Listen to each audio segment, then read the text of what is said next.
Testing 1, 2, 3. Trying to see how my voice sounds in the bathroom. Hey guys! So I've been using menstrual cups. So I just want to forewarn you, we're about to get really personal. And I think that it's worth saying twice. We're going to get really personal. So there are a few people who probably shouldn't watch this video. Number one on my list, if you have a crush on me, may not want to watch this video. You can definitely call me, but don't watch this video. You may not want to watch this video. I don't know. If you're my dad, you might want to choose a different video. With that said, I do encourage dads to watch the video. If you're down for a dad, then you do it. Because dads have daughters too, and sometimes they have questions, and sometimes they just want to understand. I think that's fine. I also think it's worth saying that I am kind of annoyed with the way that people view menstrual cycles and body parts and things like that. Like, even in our adult age, it's kind of like, oh my goodness, you're making a video about a menstrual cup? You're gonna talk about that? That sounds really personal. Well, yeah, except it kind of happens to every woman in the world. So, how personal can it get? Also, I don't know. I mean, I remember being like in middle school and high school and like trying to hide my pads and tampons, or like not wanting anybody to notice that I was taking my purse to the bathroom, or asking the teacher to go to the bathroom more often than I normally would because I was on my cycle. But as an adult, I'm just kind of like, suck it up. Everybody has cycles. So sometimes, pretty frequently, I talk about my cycles with my guy friends. Don't really care if they get squeamish. I feel like it's just one of those things. Like, hey, we're friends and I'm on my cycle. I might tell you. I might even tell you about it. It's just going to happen. And then now I'm making this video and people who are not even my friends might watch it. So grow up. Menstrual cycles are normal. Okay, so I decided to make this video because I want to share. I want to share my experience, but also because when I was thinking about using menstrual cups and I was like searching through YouTube and reading articles, I literally only found one video of a Black woman talking about her experience with menstrual cups. And I think it's really important that we talk about this because my Asian friends, my white friends, they're definitely using menstrual cups. Some of them have been using them for the past 2 years, and I was just kind of like, I'm not ready for that yet. But of course, when you first hear about it, it just sounds gross. I mean, that's just what it is. It sounds gross. It sounds like messy and disgusting. So I didn't even like give it a second thought. I was like, nah, it's not for me. I'm cool. But I did notice recently that like none of my Black friends are talking about menstrual cups. And I'm sure there are Black people using menstrual cups. Just found out my cousin's using menstrual cups, had no idea. But we're not talking about using them, And so I wanted to create a video with the potential to have a wide platform so that, friends, people that I went to high school with, people that I met, when I was working that job for 3 months, anybody, like if you were interested in it and you wanted to hear the experience from somebody that you know, or you wanted to hear like a real honest perspective from someone that you could relate to, then here it is. I would say the most important thing to me is just like, the purpose of the video is not to convince you. My goal is not to say, hey, you gotta use this menstrual cup. Because I understand that it may not be for everybody. But I have my reasons for using it. I will share those with you. But again, watching this video, you may, at the end of the video, be like, that was enlightening, but nope, not for me. And that's okay. For those of you that have already tried menstrual cups, I'm actually really interested to see how your experience either lines up with mine or differs. So I'd love to hear those comments as well. All right, y'all. Let's get to it. It was the summer after 4th grade, and I hadn't quite turned 10 yet, and I was 9 years old. Funny story, actually. Maybe a story for another time. But I was on my cycle for like a whole week before I even knew what was happening. Obviously, because I was 9. And like my mom had talked to me a little bit about my cycle. Like she was like, yeah, you're going to start your cycle. You might see something kind of purple or red in the toilet, She was just telling me like little things because, again, I was 9. So, like, when it was happening, I was still climbing trees and, like, running around playing with my cousins. And it was summertime, and I was in Flint because I was with my grandmother and my dad, both my grandmothers, my dad, my aunts and uncles, my cousins. Like, I didn't have time to worry about what was happening. It was obviously a very small amount. Well, I'm not going to say obviously, like, you guys were there. But it was a very small amount because a lot of times when I tell this story, people are like, wait, so you were just, like, bleeding for a week and you didn't tell anybody? It wasn't, I didn't know it was blood. Like, I just, like, would put my underwear down and there would be, like, some, like, little dry spots. And I was like, that's a little weird. Okay, whatever. And I just tossed my underwear in dirty clothes and, like, changed them and, like, went about my day because 9-year-old brain, I was climbing this tree and I'm trying to climb it faster than my cousins. So I need to hurry up and get out there. And I was cramping.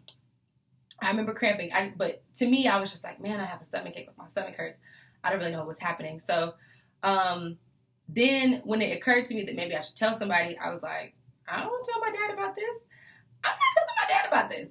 And then I was like, I don't want to tell my grandmother either.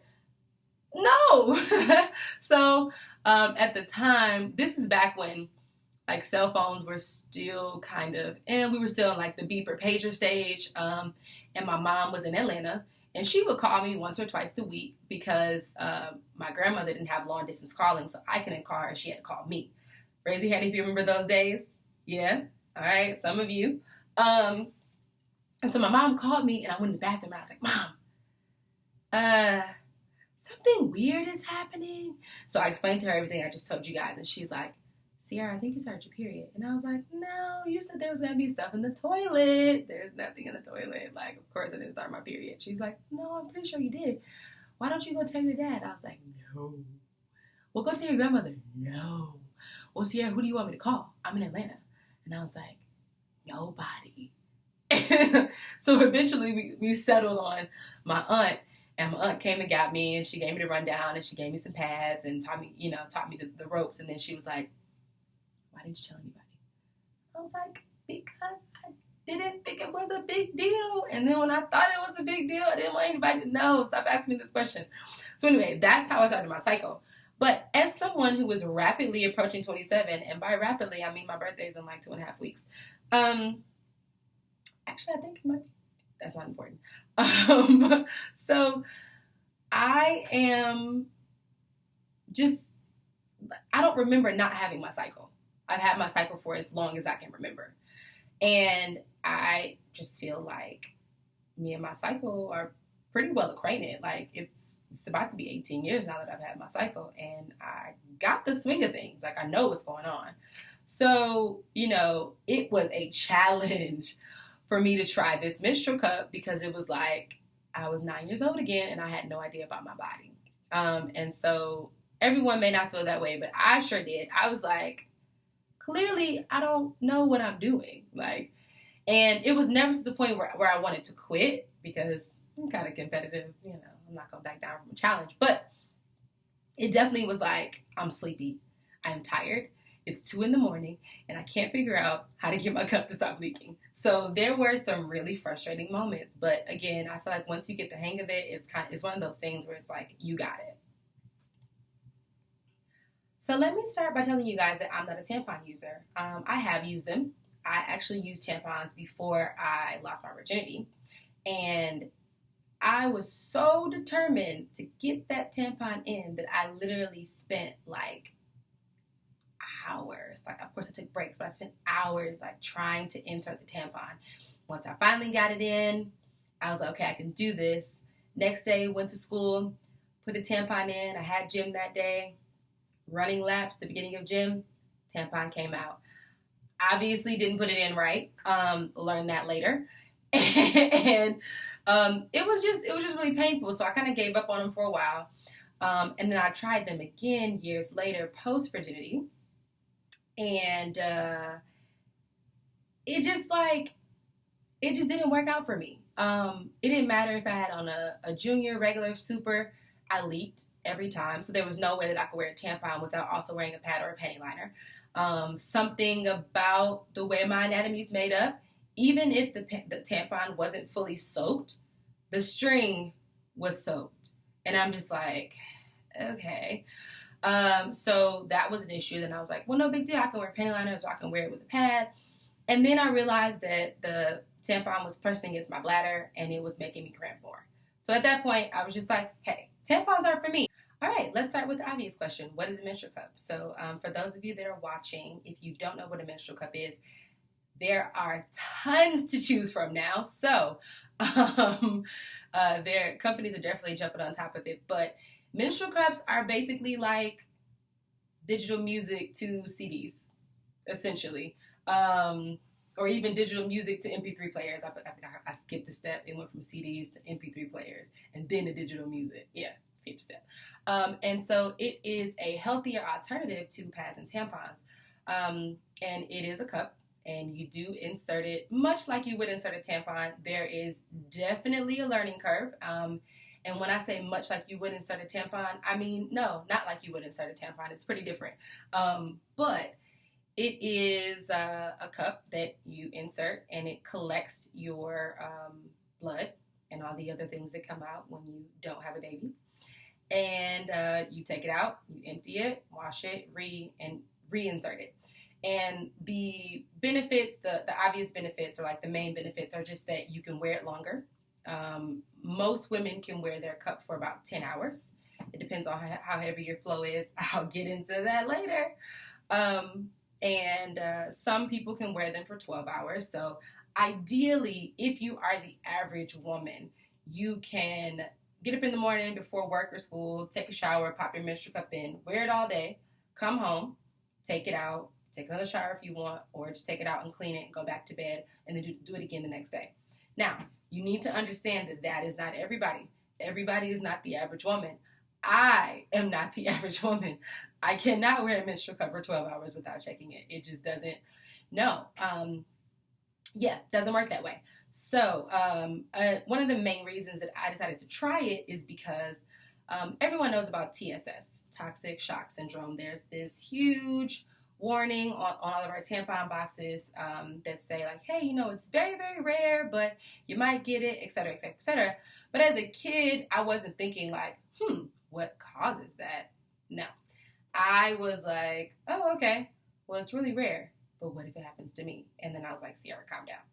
And so then I went on with life. Later found out tampons just don't work for me. Again, I'll get into that a little later. But a lot of women are switching over to menstrual cups because of the healthy reasons and the conscious reasons. Some of them are because it's eco-friendly and you are not using a disposable product every day. Some of them are switching over to it because it saves money. You can have a menstrual cup for years. The amount of years, everyone has a different idea about it. I haven't been using it for long enough to give an honest opinion on it. But you can have it for years, the same menstrual cup, and you don't have to worry about buying pads and tampons every month. And the amount of money that we all spend on pads and tampons is pretty steep. It's one of those things where we kind of need them. So there's that. And then there's also the idea of just not harming your body. Pads and tampons are almost always not made from organic cotton, and they have different chemicals in them. And then you have things like the Always Infinity pad, where Always won't tell us how they figured out how to make this flex foam or what's in the flex foam or why you can wear the pad for so long. And it's really funny. This is going to be a little sidebar. It's really funny that I'm saying that because when I saw a video about diapers one day, I don't remember what brand it was, but they were like, oh, this is leak proof and it's got this new technology and your baby can wear the diaper longer. And I just thought to myself, like, well, why would I want my child to sit in their pee for longer? Like I wouldn't want to sit in my pee for longer, and that was just like my thought. But then years later, when the Infinity pad came out, I was like, what? This is great. I don't have to change my pad. And obviously pee and, menstrual blood, they're two different things. But still, conceptually, it's kind of like when it came to a baby, I was like, no, that's stupid. Why'd I do that? And then when it came to me, I was like, yes, I'm winning. And then I realized that I wasn't winning because of this thing called dioxin. And you guys can take some time to look up dioxin. It's in pretty much all of our menstrual products. And it is potentially dangerous. You know, it's kind of like toxic shock syndrome. It's like it may cause you harm, it may not. But I have been on a mission to be more conscious about what I do to my body, what I put in my body. And that includes, you know, the fact that I use natural deodorant now. I only use natural bathing products. I only put natural products on my body, my skin, my hair. And so I feel like why should my vagina be any different? Okay, so how do you choose a menstrual cup? Because like I said, since menstrual cups came out, there are all of these cups to choose from. Like there are hundreds of companies that are making cups. And then I watched a video about which cups were vegan and not, and I was just like, I didn't even consider the fact that a cup would not be vegan. Like I was just like, but then again, it's like, do I really want animal parts in my vagina? So now it's like the beginning steps to starting to use a menstrual cup can be stressful and overwhelming. So do not come into this thinking it's going to be easy peasy lemon squeezy. It could be for you, it could be, but it is also a little overwhelming. You have a lot to consider. So there's a link that I have put below that you guys can click on. It's really cool because the ladies who put the site together, they've literally taken pictures of all the menstrual cups, and they have made like a slide. So you have the slide on top and the slide on bottom. And so what you can do is you can move them back and forth and compare menstrual cups. It's really awesome. A part of using a menstrual cup is knowing your body. Yes, I took health in elementary, middle, and high school. Yes, I took tests and quizzes on the anatomy of my body. No, I don't know my body. Well, okay, I know a little bit better since using menstrual cups, but like, if you asked me like what the cervix does during my menstrual cycle prior to menstrual cups, I'd be like, I don't know. So if it's overwhelming, Sierra, how do you choose a menstrual cup? Here's what I recommend. This isn't what I did, but this is what I've learned. Again, first step, hands down, cervix test. You need to know whether or not you have a low, average, or high cervix. That's going to be super helpful in choosing your cup. There's also a quiz that you can take on a website called Put a Cup in It. Cute, right? They ask you a series of questions, but you need to know the answer to a few things before you take the quiz. So, first step, cervix test. They're going to ask you on the quiz where your cervix is. There is an option for I have no idea, but for accuracy, I will go ahead and do the test, the cervix test first, before you take the Put a Cup in It quiz. They're going to ask you about incontinence, which, if you're not familiar with that term, is basically when you pee a little bit or when you have trouble controlling your bladder. A lot of women experience this after they've had babies because the pelvic floor weakens a bit. And then some women experience it for other reasons, but it is very common that a woman would pee a little bit when she sneezes or when she needs to go to the bathroom and she can't hold it. That's essentially what incontinence is. So if you are experiencing that, it's going to ask you about that. So I was going to ask you about how active you are and things like that. And what happens at the end is it recommends the 2 or 3 best menstrual cups for you, and then it gives you alternatives. So you might end up with 5 or 6 cups. Again, overwhelming, but it still narrows. Sorry, guys. But again, it still narrows it down for you so that you can filter through the hundreds and hundreds of companies. And then, like I said before, you can go and do a little research about whether or not your cup is vegan. It may or may not be important for you. But if you are a vegan or if you have a problem with animal products being in your vagina, you may want a vegan cup. I'll put the link for that video below as well. Keep in mind that video doesn't include all of the cups that are vegan. So when you watch the video, just because the cup that's recommended for you is not listed doesn't mean it's not vegan. It just means that maybe you have to go through the comments and see if they, edited it or said, hey, by the way, this cup is also not vegan. So keep that in mind as well. So from there, what I did is I watched a lot of reviews. There's this brilliant young lady from England. Her name is Bree. She has a YouTube channel called Pressure Star Pads.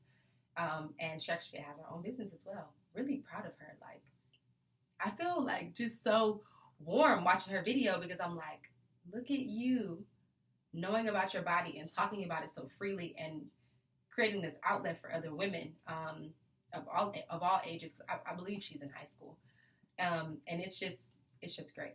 It made me feel really warm inside. But anyway, she's really smart, super smart, and she tests out menstrual cups for a living. This is her means of income. So she has tested out almost every cup. She actually helped to create one of the cups that I have, which I'll talk about later. And I think that she can answer almost all of your questions. So there's also another really cool YouTuber. Her channel is called It's Just Kelly. And all of her videos about menstrual cups and cloth pads and period panties start out with warning, real blood.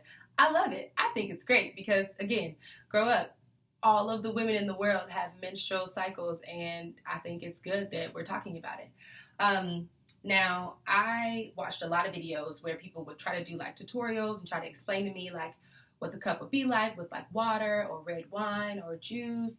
And they would like take the cup and put it into a glass or like a flute or another tube. I even saw a video where they took a tissue roll, like that was obviously like finished, and used that as an example. And I just found it really hard to relate to. Like I knew they would, I knew what they were getting at, but I was just like, no. And so Kelly, while she is extremely honest, brutally honest, probably more personal than this video is about to get, she actually will show you what the cup looks like when she takes it out, all that kind of stuff. And I'm just like, that was really helpful. And while I'm not necessarily willing to do that, Kelly is, and I'm grateful for it.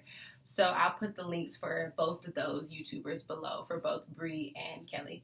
And so moving on from that, after you've done a cervix test, after you've taken the Put a Cup in It quiz on putacupinit.com, and after you have watched a couple of videos, you should be able to narrow it down to 1 or 2 cups that you think are going to be good for you.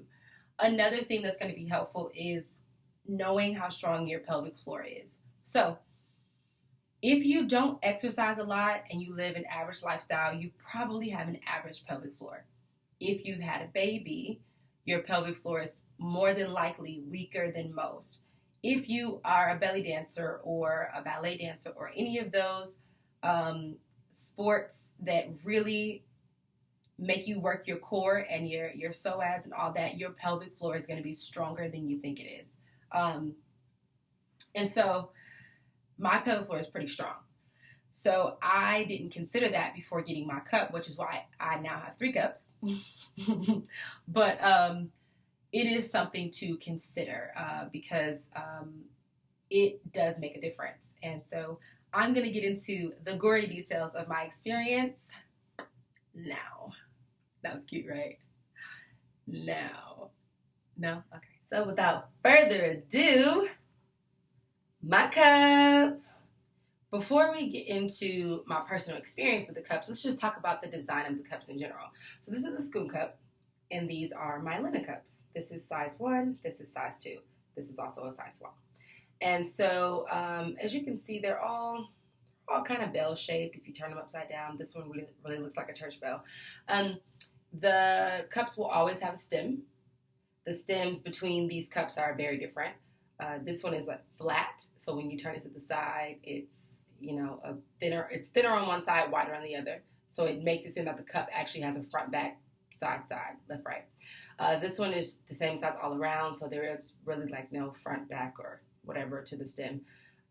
This stem is really stretchy, so it doesn't really help if you're trying to use it to remove your cup. I don't use the stem to remove my cup, but we'll talk about that in a minute. The stem on the Lena cup is much more firm. So when you use the stem on the Lena cup, if you want to use it to help remove your cup, then you can actually you can wiggle it down a bit just by pulling the stem. All the cups have suction holes on them. On the Sckoon cup, they have 5 suction holes that go around the rim. I believe it's 5, right? 5. I think I can count. I think I can. And the holes start here and they're slanted up. Whereas on the Lena cup, and I'm not sure because of the color of this cup, if you guys can even see this, you can see it a bit right there. The cups, the suction holes, actually, they slant to the side. So it's starting from here and it's slanting inward into the cup. So I'm not actually sure how that compares. I'm not sure what's supposed to be the most effective, but the purpose for the suction is just so that it can create the purpose for the suction. The purpose for the holes is so that it can create a suction with your vaginal walls. It's not painful. It sounds painful, but it's not. There was one time, there was one fateful night where I popped my cup out on my cervix. Now that hurt. And it wasn't even like a ouch kind of pain. It was just like a very faint cramp, but I noticed it. I noticed it enough not to make the same mistake again. Let's just talk quickly about price. So the Sckoon cup, I think that their website is pretty easy to navigate. And I originally went with the Sckoon cup. This is the first cup I purchased. I went with the Sckoon cup originally because I wanted a soft cup and I didn't want it to press up against my bladder. You know, I was worried about that because of how the tampons press against my bladder whenever I would try to use tampons. So I wanted to make sure that I wasn't going to have that problem. So I went with a soft cup. If you read the descriptions, it will actually tell you that it's a soft cup, especially if you're looking at reviews or if you're comparing. And as far as softness to firmness, they're good for different things. It's a preference thing. What I figured out, which is how I ended up with trying out the Lena cups, is that my pelvic floor is much stronger than I thought it was because of belly dancing, yoga, all those things that I do work those muscles a bit more than the average person. So at night, I'm squeezing my cup. My pelvic floor muscles are squeezing my cup. Once you squeeze the cup, you break the suction, therefore creating a pathway for leakage. That's not what we want, right? So it was a bit frustrating at first, but then I was like, well, maybe I just need to try a firmer cup. So that's why on day 3 of this cycle, the cycle where I was first trying out my Sckoon cup, I went ahead and ordered these 2. Now these came in like a really cool combination pack, and I really appreciate that because they advertise it as being like a tester pack where you get like one size small, one size large. They don't really say size 1 and size 2, but most cup companies use size 1 and size 2, but size 1, small, size 2, large. That's pretty much, the straightforward differentiation between the sizes. But even if you know what size you need, it's really cool because it's like getting 2 for 1. I paid maybe about it was probably about $30, and then I had a $5 off coupon for these 2 cups. And so I was like, yep, yes, please, I'll take that. And that was a little over a month ago, and I just had another $5 off coupon in my email, and I'm like, who can I buy cups for? So it's just it's cool, if I want to buy one of these for $20 or $30, even when it's not on sale anymore, it's still not a bad price for 2 cups. I can give 1 cup here and 1 cup here, so or you can just like a friend thing, like if you and one of your friends want to try it out, or you and your mom, chances are mom's going to need size 2, so you can, get size 1. It'd be just a really cool way to bargain and also, try a Lena cup. Now, with the Sckoon cup, I got a package deal. So I got the cup, this pouch, which I think is really ugly. The pouches are given out at random. And you can purchase whichever pouch you think is the prettiest. I thought it was unnecessary to have 2 pouches for 1 cup. So I just stuck with this pouch. But anyway, I got a cloth pad, a pouch, and a cup for, I think the regular price was about $40 to $45. But anyway, ugly pouch still does the job, okay? Now with my Lena cups, they came with these 2 pouches. This pouch is a little better. I think it's a little softer on the eyes, but this pouch is much more my style. Now I'm not going to spend my whole video talking about pouches. I just wanted to share that. So now let me get into just the basics of using the cup. So I will use my Sckoon cup as an example. You have 3 main methods to insert the cup. Most people say that this is the most common method, but as you can see, I'm struggling to do it, so I don't know why it's so common. This is really hard. Like, look at how white my fingertips are. I'm really using muscles. All of this is engaged right now just to hold this little cup together. I don't don't like that. It's too hard. I can't be held responsible with like trying to hold that in place and trying to insert the cup. Like, it's just too much. So that it literally never worked for me. My favorite method is the punch down method. You take one finger, put it over one of the suction holes, literally punch it down, and you gotta wiggle your finger out because the silicone is kind of tough. And then from there, I place my fingers here. Now I'm still working pretty hard to keep it together because the cup wants to pop out. That's the goal of the cup. Like if this cup had like a life goal, it's to pop out. Okay. So what I do is I take it from here. Let's just use our imaginations here and pretend like this is my vaginal opening. So the opening is of course much tighter, and then you also have your pelvic bone. So you need to get it past the tight opening into the space that kind of widens a little bit. So it's like kind of small here, and then once you get in there, it's a little wider. So you need to get past the opening and also past your pelvic bone. So what I do is I take this and I insert, and obviously that's about as far as I'm going to be able to go comfortably. So once I get here, I take my other hand and I take my butt cheeks and I lift each of them up, and that helps to pull the skin down, and it gets me up in there a little more. So once I've done that, I'm probably about here. Okay. Once I get here, I just do this. Boop. And because there's just something about reaching down. And there's several ways to squat. Like you can just like a regular squat. You can do like the one leg on the toilet. You can go from the front. You can go from behind. Whatever's more comfortable for you. And you'll figure out like what's going to be the best method to insert once you try it if you haven't figured it out already.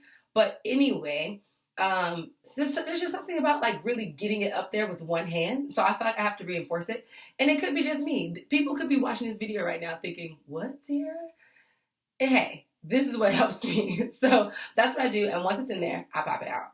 And the punch down method pops out probably about 90% of the time. Okay. There are some times where, because again, the vaginal walls still are pretty tight. They're more open than the opening, but it's still pretty tight. Excuse me. Guys, I have literally been burping this entire video, and I've been stopping and starting over, and I just cannot win. I can't. So I'm going to just leave that one in there. It didn't happen. So as I was saying, once you get it in there, sometimes the way you have a position, it will get stuck like this. And so you have to check. You have to check that and make sure. You got to squeeze, and it will eventually pop out. If you're having trouble with that, which if you're a first-time user, you may, you're going to just have to get used to possibly removing and inserting until you get it. The first time that I inserted the cup was the day before my cycle. And I did that because I wanted to catch the blood before it started coming down. One of the cool things about the cup is that you can prevent the mess if you have a regular cycle. If you have a regular cycle and you know you're going to start your cycle, then you can go ahead and pop it in. There's nothing wrong with having it in before your cycle. It's medical grade silicone. It's perfectly fine. And it was not uncomfortable for me. Some people I saw, from what I've seen, some people use lube. I found that I don't need it. I wash my cup right before I put it in, so the cup is wet, my fingers are wet, and I think that's enough slip and slide for me. But you may need lube, you just got to do what works for you. So I popped it in the night before I was supposed to start my period, just in case I started overnight, right? And then I left it in there, and then like the next day I kind of cringed a little bit, and I was like, I wonder if I started my period. I don't even know, because it's like mess free. It was like a one and done. I was so proud of myself. And it's worth stating that I went cold turkey. So obviously I'm home for the summer. And I was traveling to go visit my dad and a bunch of cousins and aunts and uncles and things. And so I was traveling. I took no pads, no tampons. I could have gone to the store and bought some, but I'm a little stubborn and I'm a little competitive, and this was a challenge for me. So I was like, no, you are going to do this. So I went cold turkey. I didn't even wear a penny liner that first day. I was just like, I'm the bomb. I did it. I got it in there. Look at that. And then out of curiosity, because I got bored, because the cup was just like in there for like all night and like most of the morning, I got bored. I was like, I want to check it. I could have left it in there because once I took it out, it was probably about that full. But I just wanted to check it. So I took it out, washed it, reinserted it. Of course, I had trouble the next time I wanted to try to put it back in. You know, it was just kind of back. It was a back and forth thing. It was like sometimes I had it and we were good. And then other times it was like, seriously? Okay, really? And so things got a little tricky on that second day. It did. It got a little tricky on that second day. So I went to bed and I woke up because I'm like, am I leaking? I did put on a panty liner. And then I was like, oh, I guess I am leaking a little bit. Why? My cup's not full. So then, like, I'm up at, like, 1 o'clock in the morning, literally, like, on YouTube, reading articles, like, why would my cup be leaking? And there are a couple of reasons. It's usually because either you have the wrong cup, your cup is too soft, and your pelvic floor is squeezing it, like I said. You don't have it inserted properly, or it didn't actually pop out the way it needed to. So that happened, and then I was just like, I don't understand. So I had done my cervix test. I had done my cervix test the day before my cycle. Silly me, cervix hadn't actually come down yet. So I was like, oh yeah, my cervix is kind of high. Huh, okay. So then I just did my cervix test again, like while I was actually on my cycle, and I found out that the little guy, I don't know, maybe should she be a little girl? Is that weird? Anyway, the little guy sits to the right and points to the left. Like, I'm just knowing my cervix is going to be right there in the middle. No, it's sitting on the right facing the left. And then I was like, this is weird, right? Like, this must be weird. Apparently, it's just people's cervixes are just in different places. So once I figured that out, I started using my left hand to insert my cup so I can put it in this way. And then we were better. But then I faced this problem where my cup was filling up so fast. I mean, literally like 3 to 4 hours, I was emptying my cup. And I was like, what happened in 10 to 12 hours? Like, what's all that about? Most women only lose between 30 to 50 milliliters of blood in one cycle. And that's a really small amount considering I think this holds like 24 or 26 milliliters, like to the rim. And so it's like, it's funny when you think about it because like you go through all these pads, all these tampons, and you're like, I'm not even bleeding that much. Well, there's no way possible that Sierra is losing 30 to 50 milliliters of blood a month. I'm losing way more because this little cup was full. And by full, I don't mean to the rim. It starts to leak before it gets to the rim, probably about here. So it's full to about here. So I was just like, okay, this is annoying. Like, where are my 10 to 12 hours? Like, that's why I signed up, you know? And so then I was like, okay. And that's what I was saying about the reasons why I ordered the Lena cup. So I went and took the quiz on Put a Cup in It, .com, which I said the link is below. And it suggested a few cups. And so I researched those cups. I made sure that the ones that I wanted were vegan. It was between this cup and another cup. And I wish I could remember the name of it because that cup is not vegan. But it's very different in shape than the rest of the cups. It's almost like a funnel. It looks like a funnel to me. And I was like, oh, it looks so soft and smooth. I'm gonna try that cup. No, it's not vegan. So that was a no. So I went with the Lena cup, right? But of course, shipping, by the time it gets here, my cycle's over. So I finished my cycle off with this cup. It was really easy. The second day gave me some trouble, mostly because I was just so heavy. And I'm like, hey, Sierra, look at you having a heavy flow. Who knew? So here I am thinking that I've just like got the hang of things. I'm like, I'll wear this cup for 8 hours. Like, this is great. I'm just like sleeping peacefully, probably sleeping with a smile on my face, like, right? And then I realized I'm leaking. It's probably about 1:30, and I had last changed the cup at 8:30 p.m.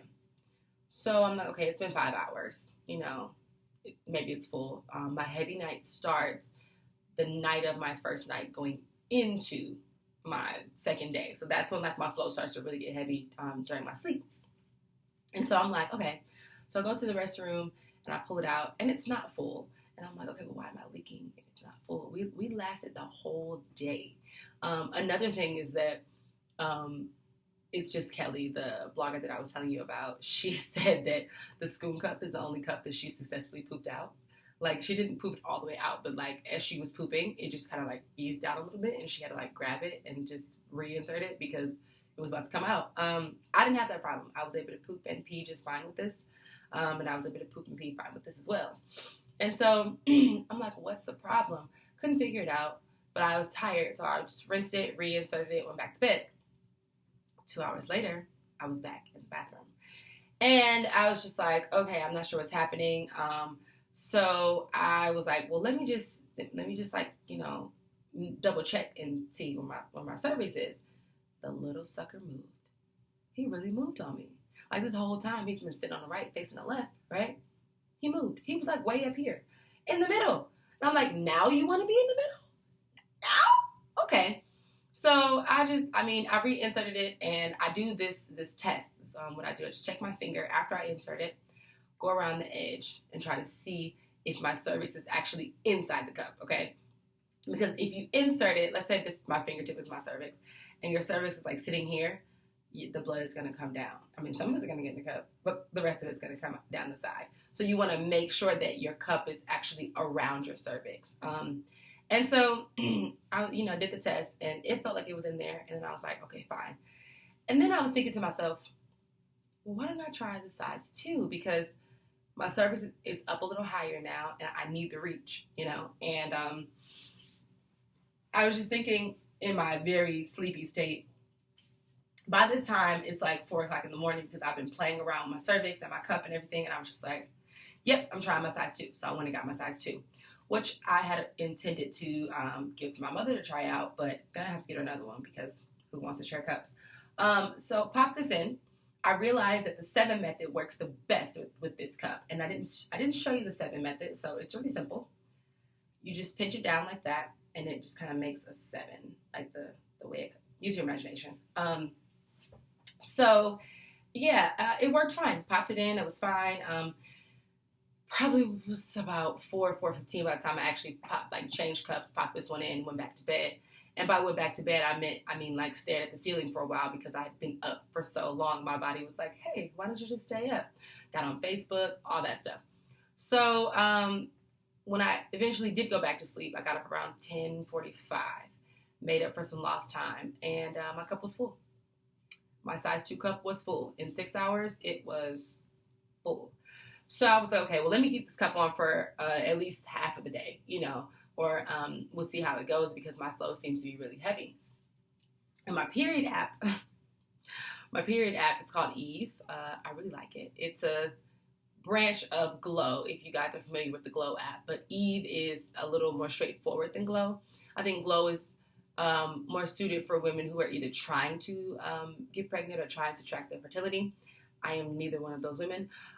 So Eve is a little more straightforward. They ask me some cute little questions, and then when it gets down to my flow, like how heavy my flow is, there's an option for crime scene. So as you can imagine, it was a crime scene that day.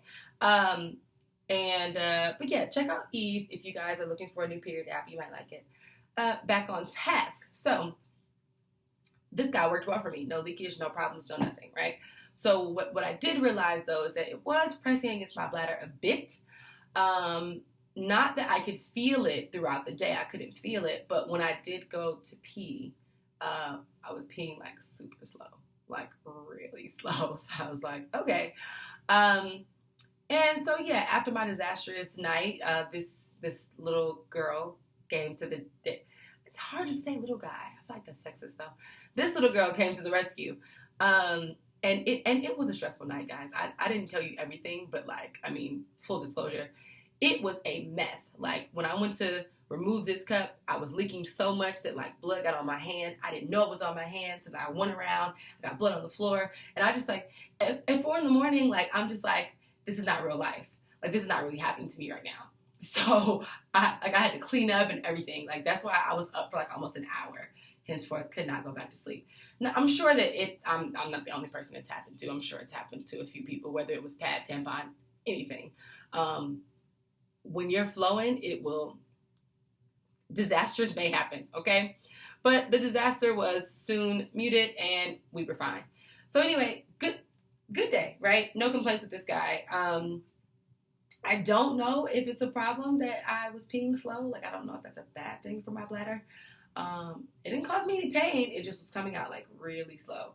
So I'll probably only wear this one on my heavy night and maybe not during my heavy day because I'm not really sure. I have to ask my doctor how that affects, the function of my bladder. I don't want to ruin anything. So yeah, this guy, we're good to go. And so then I popped this one back in the next day. That would be my third day.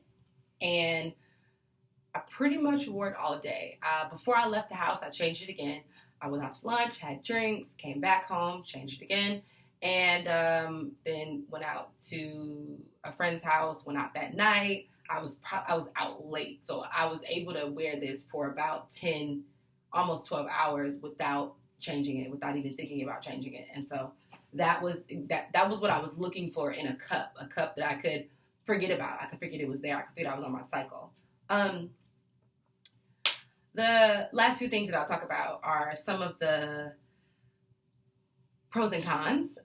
Some people say that the cup helps you cramp less. I don't know. I can't confirm or deny that. Like I said, I've had my cycle since I was 9, and my cramps have not really been bad since like 9th grade.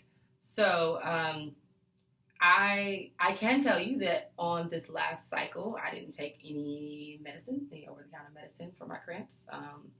The one before that was a little more sluggish, so I did take some. I think I took maybe 400 milligrams one day of Aleve. But other than that, the rest of my cycle, no. But to be honest, my cramps have not been that bad in a long time.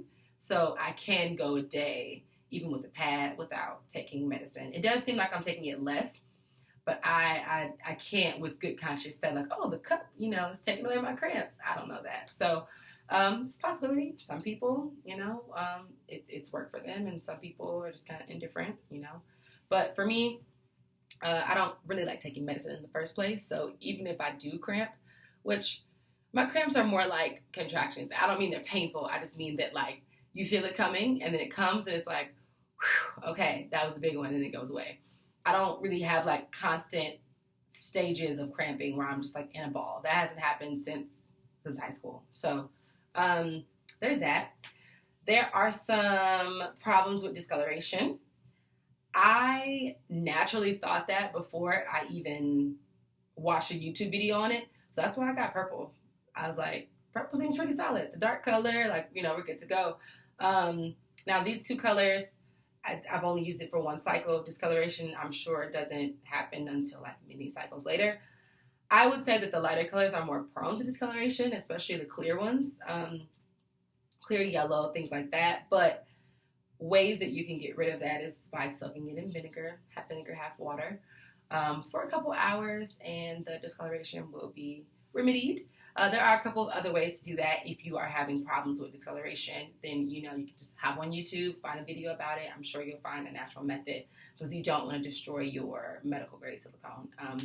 And I use vinegar for everything. Vinegar is a substitution for bleach. I don't like the way bleach smells, and I don't like to use anything that's too toxic. So when I clean with white vinegar, and apple cider vinegar, of course, is just like a cure-all. Just like I keep it like in my back pocket. So I'm not there yet to where I can actually give you any experience notes on discoloration. I haven't had any problems. Odor. So one of the things that I heard about on a video was like, oh, there's no odor. And I was like, you're lying. What? So every day on my first cycle, I was smelling my cup. I was like, it really doesn't smell like anything. That's crazy. And then day 2 and day 3, it just kind of, smelled like the cup. I was like, that is so crazy. And then day 4, there was like a faint smell, but it wasn't particularly like an odor. And when I think odor, I think like lingering. So if I'm holding the cup right here, I couldn't smell it. I had to actually bring it close to my face and go, oh yeah, I can smell a little something. And it just has that like metal, like metallic kind of smell that blood has. What I did was soaked it in vinegar, half water for an hour, and then I boiled it. And I boil these before and after my cycle because I want to get rid of whatever bacteria has, built up immediately after the cycle instead of letting it sit. And then I don't want to insert it 3.5 weeks later or 4 weeks later when it's just been sitting in the pouch. Like, that just not doesn't work for me. So I boil it twice a month, right before and right after. And you want to boil it for 5 to 7 minutes, like just like you would do with like a baby's nipple or a pacifier. It's pretty much the same process. And yeah, it's pretty straightforward. So as far as the Lena cup, it wasn't completely odorless the way the Sckoon cup was for the first 3 days. It wasn't particularly a blood or period smell. It was just a change in odor. There was just something different about it. But what I did notice is that when I washed this one and put it on a paper towel to just sit while I was using this cup, by the time I went to switch back, I smelled it again, and the odor had gone away. So I don't know if it just kind of like aired out, but it seemed kind of self-fixing. But just as a precaution, or not precaution, preventionary measure, I'm probably going to soak them in vinegar for an hour after I use them every time. Not every day, after each cycle. So once the complete cycle is finished, I'll soak them in half vinegar, half water solution for an hour, and then boil them for 5 to 7 minutes. And I think I'm just going to keep doing that because I believe that it's a good way to get ahead of the problem. I haven't necessarily had the problem yet, but I want to get ahead of it. So that's pretty much how I feel about that. And there isn't much else to say. I feel like I've said it all. This video is kind of long. Hopefully you were able to get the information that you need, but if you weren't, please comment below either on my blog or on the actual YouTube video and let me know what questions you have, and I will be sure to respond to you and answer them on a public forum where everyone can see. And I may do a follow-up video in about 4 or 5 months to let you guys know how it's going, but I have not met anyone or spoken to anyone who started using the cups and then like a year later was like, this is not for me. So I'm pretty sure that I can say with confidence, I am a menstrual cup user and I'm not going back. Thanks, guys.